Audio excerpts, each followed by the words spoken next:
कोटला बहादुर के निर्दोष युवाओं पर झूठे प्रकरण की निष्पक्ष जांच की मांग को लेकर श्री राष्ट्रीय राजपूत करणी सेना ने पुलिस कप्तान को सौंपा ज्ञापन। श्री राष्ट्रीय राजपूत करणी सेना के प्रदेश प्रवक्ता शैलेंद्र सिंह राठौर ने ज्ञापन का वाचन करते हुए बताया कि नाहरगढ़ थाना क्षेत्र के गांव कोटला बहादुर में देव जुलनी 11 के जुलूस के पश्चात भगवान की आरती के समय गांव के ईश्वर धनगर द्वारा शराब के नशे में आकर नाचने की जिद की। शराब के नशे में अत्यधिक होने एवं आरती का समय होने के कारण ग्रामीणों द्वारा उसे समझा बुझाकर घर भेज दिया गया।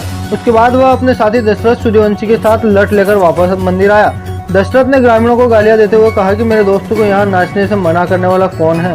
दोनों शराब के नशे में थे। ग्रामीणों द्वारा उन्हें समझा बुझाकर घर भेज दिया गया। ग्रामीणों ने दशरथ के पिता से भी इसकी शिकायत की। दशरथ के पिता ने कहा कि ये नशे में है और उसे डांटकर घर में बंद कर दिया। उसके बाद ग्रामीण अपने घर आ गए।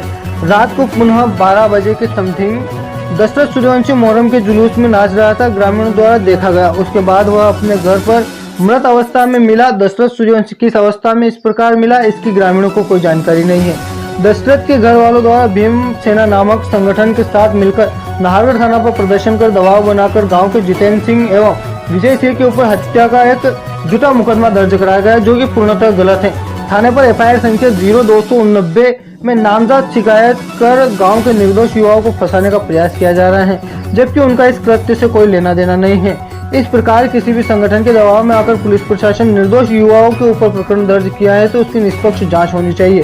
अगर निष्पक्ष जांच नहीं होती है और निर्दोष युवाओं को फंसाने का प्रयास अगर जारी रहता है तो राष्ट्रीय राजपूत करणी सेना एवं ग्रामवासी प्रदेश लेवल पर आंदोलन करेंगे। इसकी पूरी जवाबदारी प्रशासन की रहेगी।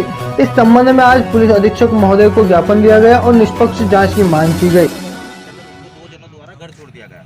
जब घर छोड़ने के बाद वो वापस उसके मित्र के साथ वहाँ पर आया, दशरथ के साथ। बोले मेरे मित्र को आपने नाचने से कैसे मना कर दिया गया, आप डीजे बजाओ, ये नाचेगा। इस बात पर गांव के लोगों ने और उनके बीच में कहासुनी हुई। उसके बाद उसको वहाँ से पिताजी के सुपुर्दगी में छोड़ दिया गया, जहाँ पर उसके पिताजी उससे बेहद नाराज़ थे।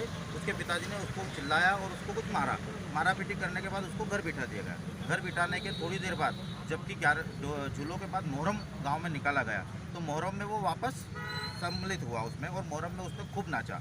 उसके बाद जब वापस वो घर गया तो उसके घर परिवार वाले उससे परेशान थे। उन्होंने उसके पिताजी ने और उसकी माता ने उसके साथ मारपीट की होगी, जिसके कारण से शायद गांव में ऐसी चर्चा चल रही है कि उसने सुसाइड कर लिया। और सुसाइड करने के बाद जब उसे पुलिस थाने ले जाया गया तो थाने पे पोस्टमार्टम रिपोर्ट के लिए भेजने से पहले वहाँ के लोगों ने भीम सेना के जिलाध्यक्ष और भीम सेना को बुलाया और भीम सेना के जो भी है इसकी एक चाल चली।